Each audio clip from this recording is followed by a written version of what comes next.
Definitely put that in the video. Definitely throw that one in the footage.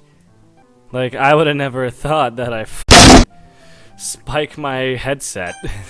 Hey everyone, I'm Avers Puma. Welcome back to another episode of DDLC World of Dreams. I just spiked my headset into my desk, so let's just go over with this. Here we go. Wish me luck. You'll be fine, dude. Thanks. I've nervously approached Monica. Hey there, Monica. Hi, Menji. Having a good time so far? I am, for the most part. It's nice to have a dedicated space to read without much interruption. For the most part? Yeah, the only thing I'm certain about. I lean in closer. She does the same, looking curiously at me. I lower my voice so only she can hear. Is whether or not I can trust you yet. Monica moves back, looking at me intently. Her suspicions must be confirmed. So, it really is you then, not Menji? And here I thought I was being obvious. I slapped my poem towards her. I'm not known for my solidity. I'm the player. Also, Menji is just as much here as I am. Wait, he is?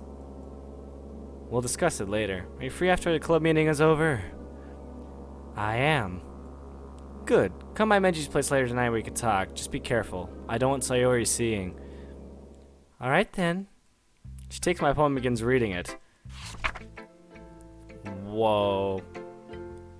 Through his eyes. To remember how she had been was both a blessing and a curse to him, as she had been the glass that swarmed around his flesh in liquid state.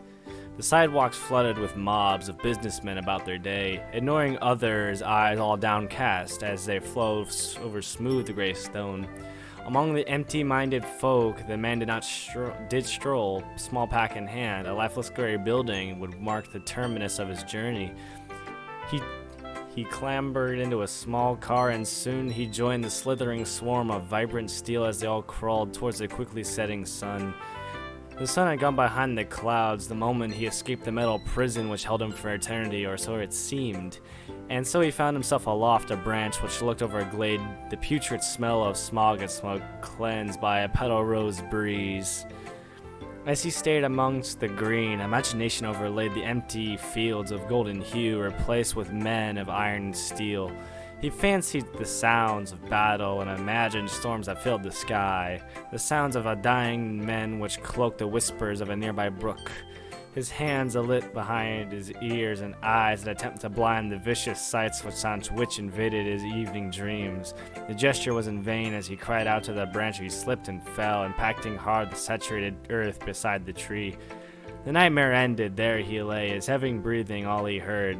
As he sat up, a silence fell amongst the scattered trees and ferns. An image fell into his lap, a woman fair, slim, and smiles, a woman worth a million words never again to be expressed. As he stood over and cleaned himself off, a silent tear escaped his eye, and a lit among grassy glade a testament to lovers past. This is long. Sorry about that. That's okay. More for me to enjoy. Good for you. Good. I take a look at Monica's poem. Break in the wall. The one that was looking in. Could it be here? I hit the wall, hoping to see what lies beyond. But what if instead of them receiving me, I receive them, in my own home, in my own room? Will they hate me? Will they even so much befriend a silent girl like me? No, I will not falter. I will not hesitate. I will achieve happiness. If they are no longer looking in, but are here now, I will find them. I will catch up to them. I will say, hello, I'm here.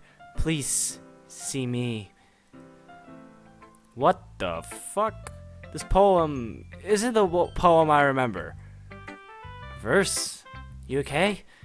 No, I'm not okay. How can I? Just damn it! I almost dropped the poem in shock. I think I know how much she knows now. She's pre-Act 3 Monica. This isn't going to be easy. I read and reread her poem multiple times and close the book and clasp my hands looking as calm as I can. Monica's rereading my poem, mouthing the words. She's crying? It's like she's savoring them. When she's finished, she puts the poem down. That was a sad story. She wipes her eyes. I'm sorry. I just wasn't expecting this kind of poem from you. And that's not an insult. I mean, I wasn't expecting a story-based poem. I understand. I wanted a poem that appealed in some small way to everyone, including you. Yes, this is definitely something I really like. Can I keep this? Hard to believe someone so beautiful and cute causes so much pain. After I'm done showing to the others, yes. Right, of course. What do you think of mine? I really enjoyed it, and don't go telling me about freeform style because I've heard it before. Wow, she never was this nervous in game. But in all honesty, it's so sad you know exactly what it means. I lean in closer again. Monica, you have no idea how much I want to trust you, but I'm still wary of you. Tonight, please tell me what I did and how to get your forgiveness and trust. She grabs my arm and grips it tightly. I smile sadly. You know as well as I do, as a simple "I'm sorry" won't be enough. Actions speak louder than words, but hopefully tonight I can help dispel some of your fears and worries, alright? I never looked forward to something so much in my life. I don't doubt it. Now, can you let go of my arm? You're gonna make me lose circulation there. Sorry about that. No problem. I'll see you later, Monica. Later, Menji. Doki doki. Roll call. Monica grabs her poem and heads off. And I'm just worried if I spiked my mic and it just doesn't feel so good. Sayori next. Sayori next. I out her where Sayori is just finishing showing her poem to Natsuki. Hey, Menji. Hey, Sayori. Ready to see my poem? Yep. I saw my poem over to her and take a look at hers. Out there's the breakfast one. I forgot about that. Dear Sunshine, the way you glow through my blinds in the morning, it makes me feel like you missed me. Kissing my forehead to help me out of bed, making me rub the sleepy from my eyes. Are you asking me to come out and play? Are you trusting me to wish a rainy day? I look above. The sky is blue. It's a secret, but I trust you too. If it wasn't for you, I could sleep forever, but I'm not mad. I want breakfast. Is this the same poem from the game? Yeah. But why is it the same? She definitely wrote this poem this morning. No wonder she was so rushed. Yeah. Sori's tearing up in my poem. When she always puts it down.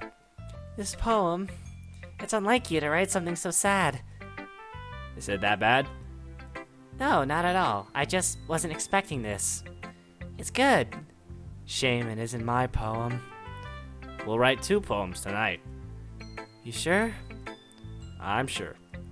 I scratched the back of my neck. I'm glad you enjoy it. Yep. What do you think of mine? I grin. I gotta ask, did you write this poem this morning? No. Just a little bit. Good old Sayori. No wonder you're in a rush. Well, this is a good poem, but it's a bit sad too. Yeah? I mean, especially the line about not waking up. If you slept forever, I'll never see you. But wouldn't you be happier? Oh, whoa, way too direct, yeah. No, of course not. You might not realize this, but one of the reasons I get up in the morning is because I know I get to see you.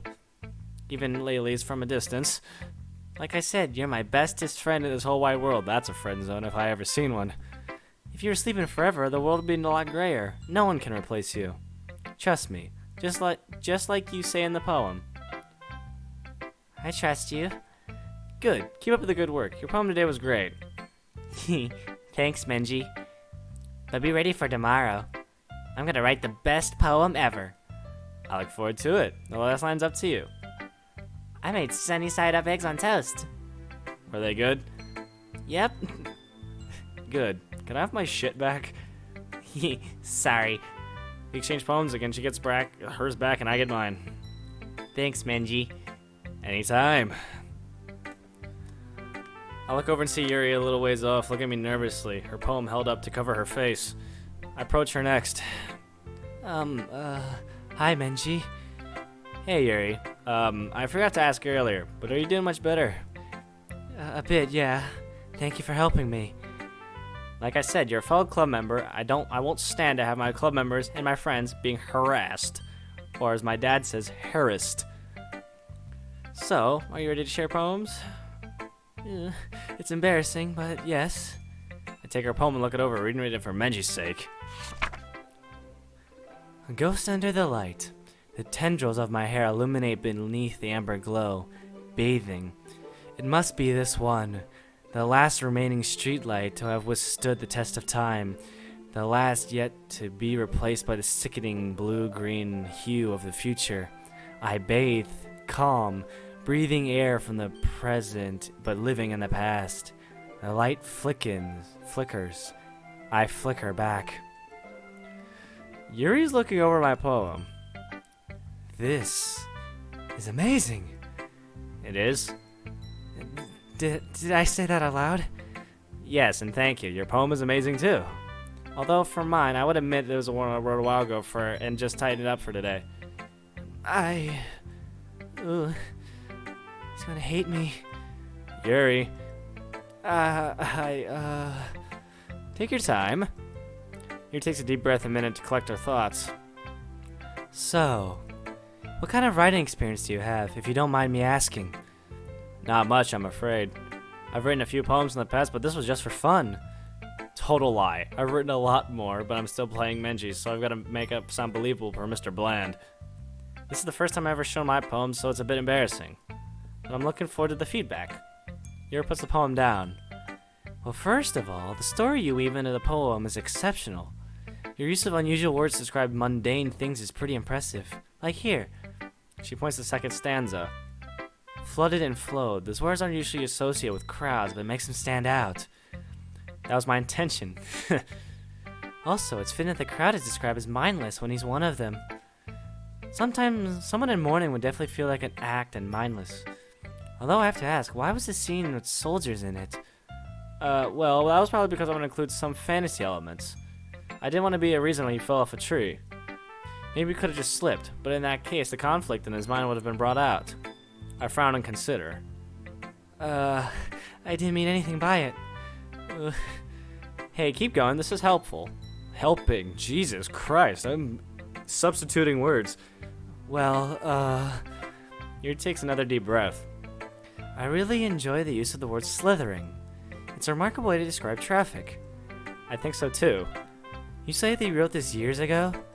Yes, I found it last night, dug it out and polished it for today. I look forward to seeing what else you write. Thanks. What else can you tell me? Well, it's such a long poem, and I'm sure Natsuki would like to give her thoughts too. What do you think about my poem? I'm sorry if my handwriting's bad. I noticed you took your time reading it. Are you kidding me? Your handwriting is phenomenal. I want to enjoy the poem too. Oh, I see. As for your poem, I'll have to say your use of symbolism is quite layered. It seems to me that the person in this poem is describing a fear of change using the quite impressive metaphors. The world around them is constantly hurtling towards the future, which they describe as sickening. Green-blue light isn't something you normally see as sickening, so the dichotomy is perfect. Amber is a warm, comforting color, by the contrast with the modern lights you're referring to. Dude, slow the fuck down. You're breaking her. I went on a tangent, didn't I? You're fine. It's just, you're pretty perceptive. I take that as a compliment coming from the smartest one in the room. I'm really looking forward to your next poem. Me too. That's so adorable. Trust me, this isn't the time. I'm going to write one from scratch. I hope you haven't gotten rusty. Talk to you soon. I can't read, bruh. Looking over my shoulder, I see Natsuki tapping her foot impatiently. I walk over to her. Took you long enough. I was saving the best for last. I hand her my poem. Tell me what you think. Fine. Only because Monica will probably force me if I don't. I'm fucking peeking the microphone with the Natsuki voice. She snatches my poem from out of my hands and nervously hands me hers. I read over her poem. Eagles can fly. Monkeys can climb. Crickets can leap. Horses can race. Owls can seek. Cheetahs can run. Eagles can fly. People can try. But that's about it. I forgot to click off thing. I read it a few more times, slowly decoding the message. Natsuki's taking the time to read my poem. Seriously? You wrote a frickin' novel here. It's an older poem of mine. I didn't have much time yesterday to write a fresh one, but I will tonight. At least the story's easy to follow. She continues to read the poem, her frown slowly vanishing. Okay, well, start with the things I don't like. First of all, She likes this poem, but it's long and cumbersome, isn't it? Natsuki rereads my poem, slowly mouthing the words. Never mind. I don't feel like giving you my opinion. Aw, come on, I want your opinion. That's why we're sharing. You... Ugh. Well, I would be more comfortable sharing my poem if yours was shit. You were supposed to show me some dumb poem, make me go, ha, this is not great, but let me show you what real literature looks like. Of course I don't understand. You're not being clear with me. I'll be honest, I could tend to be pretty oblivious at times. It's not that I'm trying to change. I just want your honest opinion. Is that wrong? She looks away. I sigh but smile. Well, at any rate, your poem may be short, but it's pretty damn direct.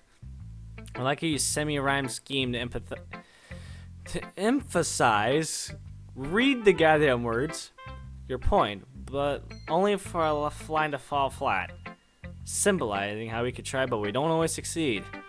The interruption of rhyme scheme perfectly encapsulates that feeling. Jeez, did you swallow a frickin' thesaurus? Or were you just trying to show off? Neither. I'm just stating my opinion. Well, at least you get it. Everyone in high school thinks that writing has to be all sophisticated and stuff, so people don't take my writing seriously. My fucking voice is going out. Well, there's absolutely nothing wrong with the simple style. Sure, you can have sophisticated and make intellectuals think. Hell, some people enjoy that. But poetry doesn't have to tell a story. It can have a message.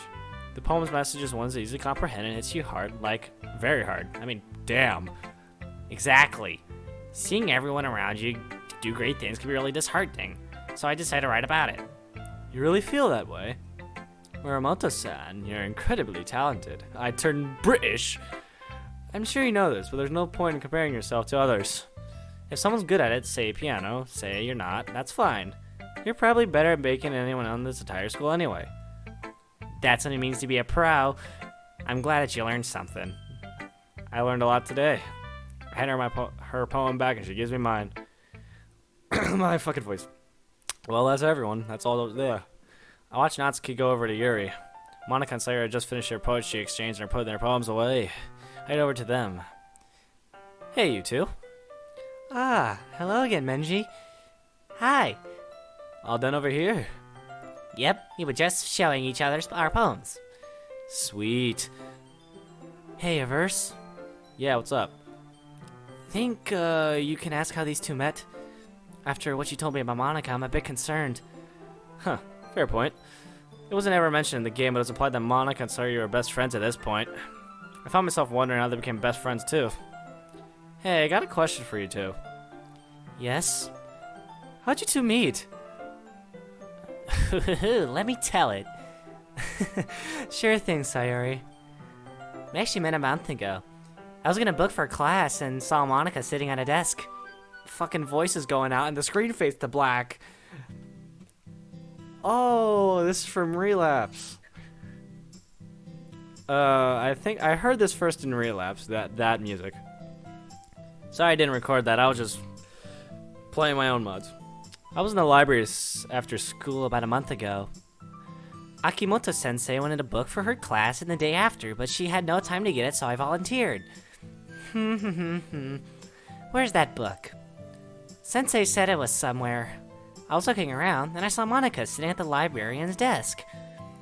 I volunteered to do it that day. Really? How come? You'll see. Go ahead, Sayori. Right. I thought maybe since she might know, since she was at the desk. Excuse me. Yes? Can you help me? I'm looking for a book. Oh, what book? Records of an Ancient Matters. Akimoto-sensei forgot to grab it before class, so she asked someone to get it for the next class. I see. Well, let's go find it. I think it's over here. Monica found in record time, since she's so smart. I'm not as smart as you think, Sayuri. I just know how our library works. You are smart, though. No argument for me. Thanks. Monica found it pretty Monica found it pretty fast. Yep, here it is. Oh, arigatou gozaimashita. Of course. Hey, are you okay? Sorry? Well, you seemed sad when I came in. Is everything alright? I did. Well, it's nothing too important. I'm just thinking about starting a new literature club, and I was looking for books. That's why I volunteered for the librarian duty today. Ooh, a literature club? That sounds fun. Really?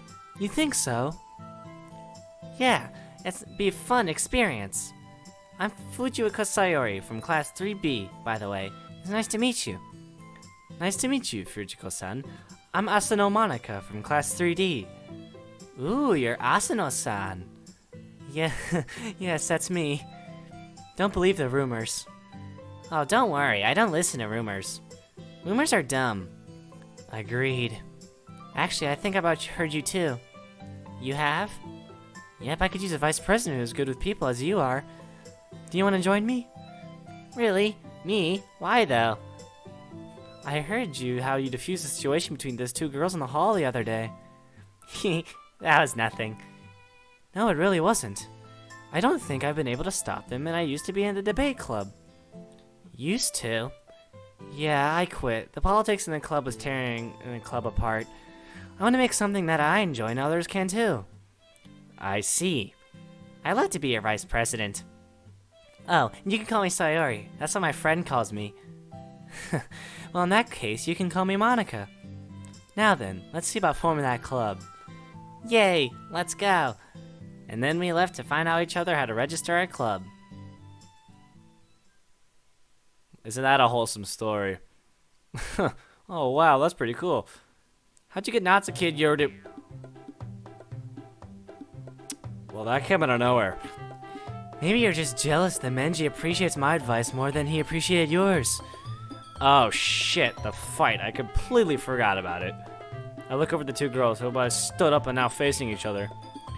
That doesn't sound good. I'm gonna try and stop it. Be careful. I will. I stand and walk over to the girls. Both are standing and glaring at each other.